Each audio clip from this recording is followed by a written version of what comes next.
नमस्कार दोस्तों, आज हम करने वाले हैं आपकी क्लास 7th का मैथ्स का चैप्टर नंबर 10A। तो आइए अब इसको भी शुरू करते हैं। क्वेश्चन नंबर 1 है, कन्वर्ट करना है ईच ऑफ द फॉलोइंग को परसेंटेज में। परसेंटेज होता है जैसे हम एग्ज़ाम देते हैं, उसके बाद अपना जो फाइनल रिजल्ट होता है उसके बाद ऐसे अपनी ग्रेड आती है परसेंटेज में। तो वो परसेंटेज ऐसे 4 चीज़ों के ऐसे होता है। जैसे आप रेशियो को जानते हो, फ्रैक्शन को जानते हो, डेसिमल को जानते हो, और अब आप जानोगे परसेंटेज को। इन 4 चीज़ों को आप जानते हो। ये 4 चीज़ें आपस में कनेक्टेड रहती है।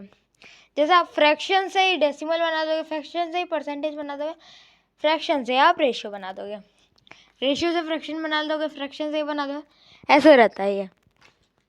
ठीक है, अब हमने एक वो दे रखा है 9/20 है, अब इसको परसेंटेज में लेना है।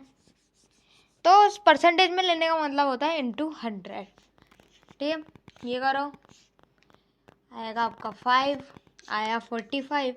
हाँ, 45 आया। अब यहाँ पे ऐसे डॉट लगाओ, फिर एक कट लगाओ, फिर एक और डॉट लगाओ, ये आ गया आपका 45%। और जैसे यहाँ पे 500 आ जाए या कुछ भी हो जाए, जैसे डेसिमल में भी आपका परसेंटेज आ सकता है, जैसे 45.5%। जैसे आपने देखा होगा किसी के 98.85% आए, ऐसा आता है ना। जैसे न्यूज़पेपर में अपन देखते बड़े बड़े एग्जाम्स होते हैं, उनमें ऐसे नहीं आता, मतलब वो ऐसे पूरे मार्क्स तो हर किसी के लिख नहीं सकते। टोटल एक बंदे की पिक्चर है, उसके नीचे लिखा है जैसे उसके 98 है, लेकिन थोड़े से ज़्यादा 84 और है, मतलब 0.84 डेसिमल। हाँ, और ये ऐसे ये साथ में भी हो जाते हैं,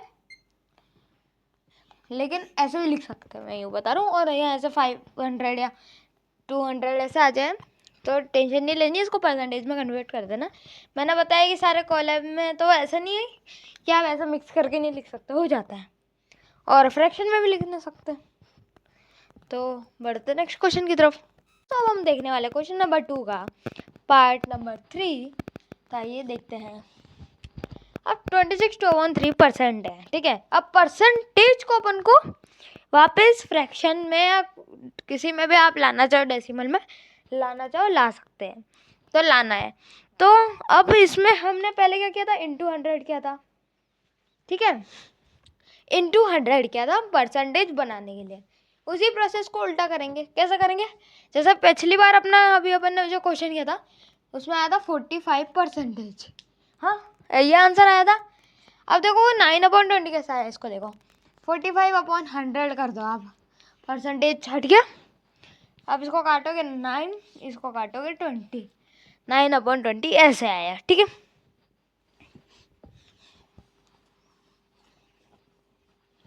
ठीक है। अब इसी सेम चीज़ को इधर रिपीट करना है। 26 × 3 कर लो पहले, 78 आ गया। अब 78 में +2 कर लो तो 80/3। अब 80/3 को डिवाइड कर लोगे 100 से, क्रॉस मतलब ऐसा अपन उल्टा करने वाला करेंगे अपना। 80/3 मल्टीप्लाई बाय 1/100। इधर से ये कटा, ये 2 से, ये भी 2 से, 5 3 15/4 आंसर। तो बढ़ते हैं नेक्स्ट क्वेश्चन की तरफ, और इसी के साथ हमारा ये वाला आंसर आया है। चलो बढ़ते हैं। अब दोस्तों अब हम करने वाले क्वेश्चन नंबर 3 का पार्ट नंबर 1। तो आइए देखते हैं। अब ये है easy part of the chapter. अब देखो इसमें लिखा गया है कि रेशियो में कन्वर्ट करना है। क्या रेशियो में, रेशियो वाला चैप्टर अपन ने पढ़ा है 8th में, उसमें क्या फ्रैक्शन को बस ऐसा करके साइन में लिख दो, इधर कोई नंबर लिख दो, इधर कोई नंबर लिख दो। अब देखो परसेंटेज इसको रिमूव कर दोगे आप, कर दो 43/100 हो जाएगा। परसेंटेज के रिमूव होते ही कट रहा कहीं, 43 किसी की टेबल में आता है तो डायरेक्ट कर दो 4300। चलो बढ़ते हैं नेक्स्ट क्वेश्चन की तरफ। अब दोस्तों अब हम करने जा रहे हैं क्वेश्चन नंबर 4। तो आइए इसको देखते हैं। अभी हम कर रहे हैं नॉर्मल ऐसे परसेंटेज को फ्रैक्शन से, फ्रैक्शन को उससे। अभी मेन वाले बाद में आएंगे, इसलिए मैं आपको नॉर्मली इनको करके बता रहा हूँ। अब देखो जैसे इसको देख लो, अब क्या ना, ये है आपके पास एक रेशियो, अब उसमें करना है। तब आप क्या करोगे, इसको फ्रैक्शन, देखो सबसे बेस्ट होता है पहले फ्रैक्शन में कन्वर्ट कर लो। फ्रैक्शन से कुछ भी बनाना, ये बनाना, ये बनाना, ये बनाना, बन जाते हैं, मतलब चारों बन जाते हैं, रेशियो, परसेंटेज, फ्रैक्शन, डेसिमल। ये चारों आपस में कनेक्टेड है, लेकिन फ्रैक्शन ज़्यादा ढंग से बना देते हैं इनको, ठीक है। तो 37/100 × 100 और आंसर आ जाएगा 37%। अभी हम कर रहे हैं नॉर्मल क्वेश्चन, आगे जाके हम करेंगे परसेंटेज के रियल फायदे वाले क्वेश्चन। तो बढ़ते हैं अभी नेक्स्ट क्वेश्चन की तरफ। दोस्तों हम करने जा रहे हैं क्वेश्चन नंबर 5। तो आइए इसको देखते हैं। अब हमको कन्वर्ट करना है इसको डेसिमल फॉर्म में। अब सीधा सीधा करो, 45 है, परसेंट हटाओ, नीचे 100 रखो, काटोगे 9/20 आ जाएगा। फिर इसको डिवाइड में कर दो, 9/20, डेसिमल लगाओ, 0 लगाओ, 4 लगाओ, ये लगाओ, ये लगाओ, ये लगाओ, 5 करो, और ये 100, ये 0। तो इसी के साथ आंसर आ जाएगा 0.45। तो अभी हमने कर लिए सारे इसके इजी क्वेश्चन। अब हम करेंगे थोड़ा अच्छे क्वेश्चंस। तो बढ़ते हैं नेक्स्ट क्वेश्चन की तरफ। अब दोस्तों अब हम करने वाले हैं कुछ अच्छा सा। इतनी देर में हम घिस रहे थे नॉर्मल ऐसा परसेंटेज को फ्रैक्शन करना है, उसको ऐसा करना। ये ज़्यादातर पूछे भी नहीं जाते, 1-2 मार्क्स के आते हैं मुश्किल से, ठीक है। तो वो ऐसे स्पेशल नहीं है। अभी उनका जो था इधर काम है। अब ये देखो ऑफ लगा दिया 16, ये लोग लग रहा होगा अब ये क्या है। अब देखो सबसे पहले हमको क्या करना है, 16 to upon 3 लिख के परसेंट मल्टीप्लाई लगाओ 16 से, ठीक। अब देखो 16 3 48 प्लस 2 50/3 आ जाएगा। अपॉन 100 है वो उस साइड जाएगा तो 1/100 आ जाएगा। और उससे भी मल्टीप्लाई करना, तो मैं ऐसे लिख रहा हूँ, ठीक है। कन्फ्यूज मत होना, इसको है इधर रखा है, अपॉन में आता ना, उसको उधर पहुँचा दिया, और 16 है। अब सीधा 1 और 2 लो, और इसको लो 8, ठीक है। 8/3 आ गया, कन्वर्ट करना चाहो तो 2/3। तो बढ़ते हैं नेक्स्ट क्वेश्चन की तरफ। तो दोस्तों अब हम करने जा रहे हैं क्वेश्चन नंबर 8 का पार्ट 3, जो कि अपन ने अभी जस्ट जैसा किया वैसा ही है, लेकिन 8 है तो एक और ले लेते हैं। अब देखो 7.5% है, तो 75/10% ऑफ 600, ठीक है। और ये एम भी लगा दिया, ठीक है। अब देखो पॉइंट हटाया है मैंने ये इसका, तो अपॉन में 10 आ गया, ठीक है। परसेंटेज नहीं आता है। अब देखो ये मल्टीप्लाई इसमें लिखो 75/1000 हो जाएगा। अब उसके हटने के 2 जीरो लगेंगे, × 600 m। ये 2 जीरो, ये 2 जीरो, ये 2 से, तो 15 3 45 मीटर इज योर आंसर। बढ़ते हैं नेक्स्ट क्वेश्चन की तरफ। दोस्तों हम करने जा रहे हैं क्वेश्चन नंबर 9। तो आइए पढ़ते हैं। अब यहाँ अपने एक्स वाली टर्म का प्रयोग होगा, तो देखते हैं।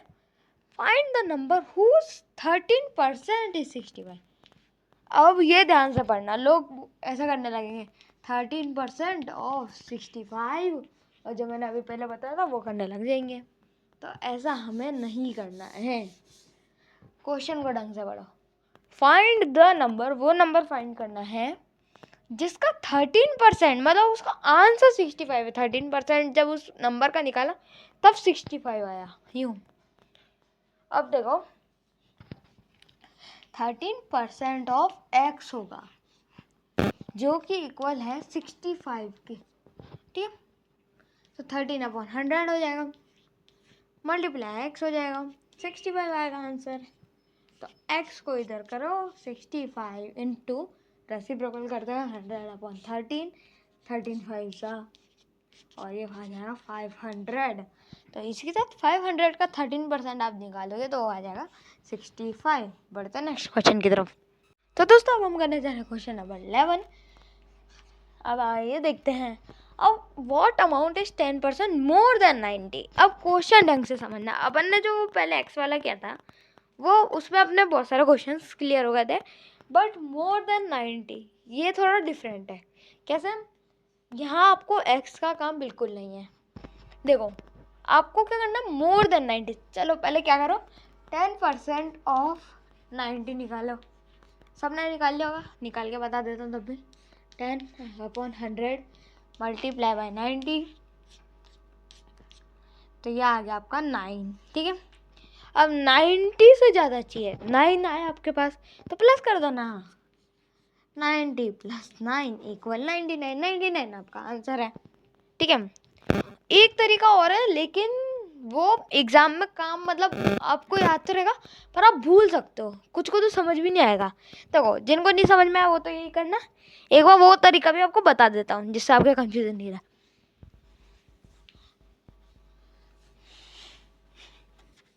देखो हमारे पास 90 रुपीज़ है, ठीक है, ये हमारे पास अपनी जेब में अतरा पैसा है, इतना पैसा है। ठीक है, तो आपके जेब में कितना पैसा है, आपके पास जितना पैसा है वो आपके लिए 100% है आपका। आपके पास अपना 100 गुना पैसा है, कोई आपसे 10 ले लेगा तो आपके पास 90 बचेगा। ठीक है, 100 गुना जैसे मतलब आपके पास 100 रुपीज़ है, मतलब आप नॉर्मली सोचते तो 100 आपके लिए पूरा 100% है आपके पास आपका मनी। अगर आपके पास 90 भी होगा ना तो वो आपका 100% मनी है। लेकिन अगर कोई आपको बोला आपके पास 100 था फिर आपने 90 किया तो फिर वो आपका 90% होता है, ऐसे। ठीक है, लेकिन अभी अपन को ऐसा तो कुछ दिया नहीं, अपन को तो 90 पूरा 100% पता है। ठीक है, तो 90 को 100 मान लेते हैं तो वो बढ़ जाएगा, वो उसमें 100 प्लस हो जाएगा, तो 110 अपॉन परसेंटेज हटा रहा हूँ 100 इंटू 90। ठीक है, शून्य से शून्य, शून्य से शून्य, तो 11 इंटू 9 इक्वल 99। ऐसे भी आंसर आ जाएगा, लेकिन ये थोड़ा सा अजीब सा है कि वो क्यों नहीं हुआ, वो कैसे। तो मेन वो वाला जो मैंने पहले बताया वो कर लेना, ईजीएस्ट है, बस एक प्लस और दिखाना है। तो बढ़ते नेक्स्ट क्वेश्चन की तरफ। तो दोस्तों अब हम करने जा रहे हैं question number 12। What amount is 20% less than 60। अब 60 का 20% निकालेंगे और लेस है, अब लेस है, ये हमेशा पढ़ना लेस है कि प्लस में है या माइनस में, ये देखना। ठीक है, तो देखो मैं वही पुराना वाला तरीका करूँगा, 20% ऑफ 60, 20 अपॉन 100 इंटू 60, तो ये आ जाएगा आपका 12। 60 माइनस 12 इक्वल 48 रुपीज़ आंसर। इसी के साथ हमारी ये एक्सरसाइज 10 खत्म होती है। मैं मिलता हूँ आपसे नेक्स्ट एक्सरसाइज में, तब तक के लिए बाय।